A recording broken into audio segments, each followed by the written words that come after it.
Hey there. The question of the day is, what's a Tabata? Well, it's not an Italian food as you might have hoped. It's actually a high-intensity interval training method developed by a researcher named Dr. Izumi Tabata.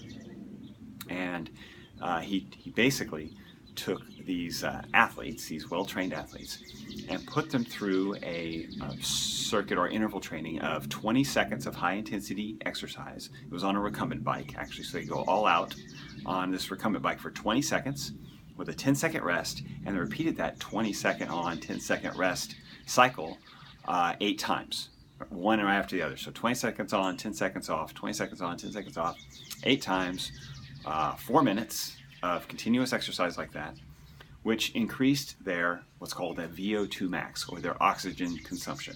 And he did this over a period of several weeks and measured the increase in their VO2 max, in their ability to consume oxygen. So it's been taken, this research has been taken and put into several forms of exercise that people are doing to improve their VO2 max, improve their muscular endurance, and really squeeze a lot of exercise into a small amount of time. So if you're short on time, you're trying to get a lot of, some intense work in, this could be the way to do it for you. Now, it's not for beginners. It's very, I said again, intense. So risk of injury is there. Also, your ability to perform it well. You need to have some stamina built up already.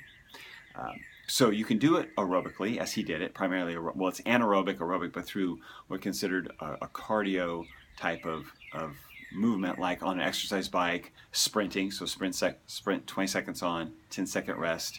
I definitely recommend that on the road, not a treadmill, because a treadmill, the belt's going to be running, and you have to step off the side.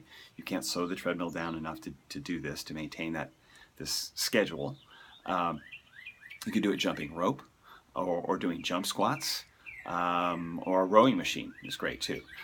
So other people have moved this into like a circuit training. So you could take like maybe a suspension trainer, like a TRX, or have a place where you could do some push-ups, some jump squats. Again, maybe throwing some jumping rope into that. So maybe put 4 exercises together. You do 3 to 6 exercises and put them in the circuit where you could do them one after the other. You could do 20 seconds on, push-up, 10-second rest, push-up, back and forth for 4 times in a row. But I would think by the 4th set, you're probably going to be running out of steam, and those push-ups aren't going to be moving too well. So if you put them in a circuit, you can actually keep your heart rate up, keep yourself moving through it by alternating muscle groups. So you could do push-up, and it could be an elevated push-up. If push-ups on the ground are a little tough for you, you could try something on the back of a couch or a bench, a workout bench.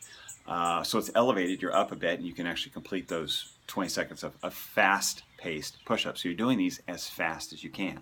To a air squat or jump squat, I don't recommend holding weight because you are going to be fatiguing through this, and you don't want to risk not only compromising your form, which is going to happen when you're fatiguing like this. You're going to have some compromise to your form. It's almost inevitable. But you could also risk dropping it. So some people do it with kettlebells.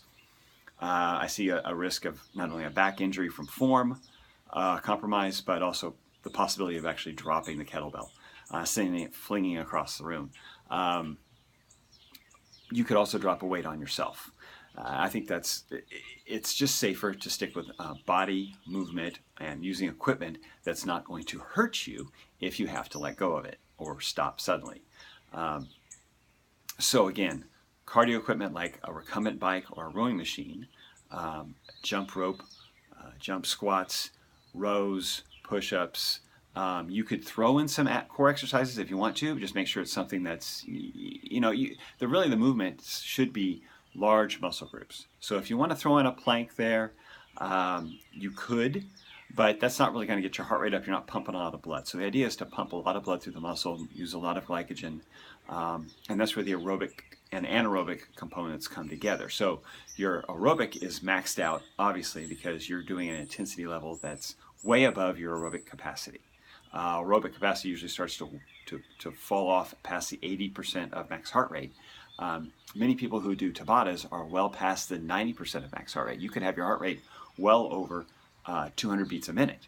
So as I said, it's not for beginners. If you've got a question with, your heart,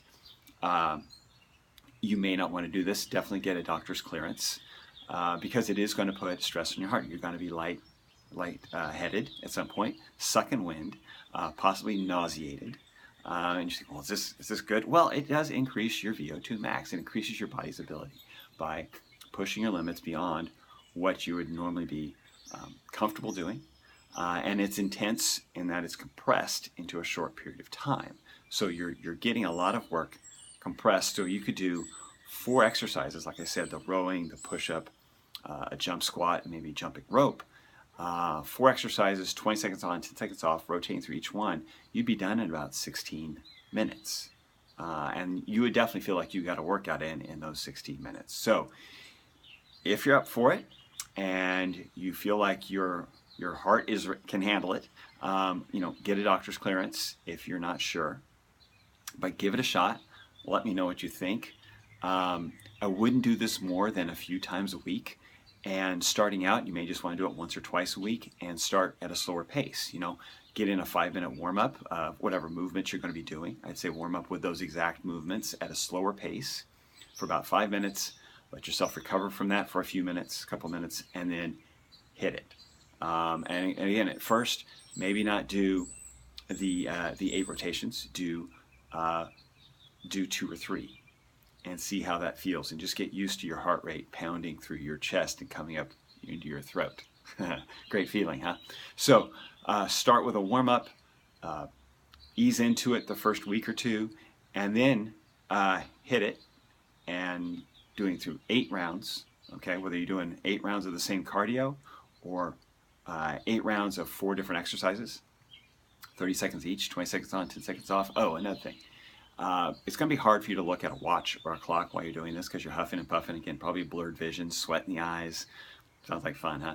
So you may want to get a boxing timer or some kind of timer that's going to beep every 20 seconds and then the 10 seconds and 20 seconds, so you don't have to think about where the second hand's going or what your watch is saying. You can just hear it and go, or rest. So I'm sure there's an app for it. You're probably fine for your phone. But the boxing timers are the way we've done it in classes before. So again, give it a shot. Let me know what you think. I'll talk to you later.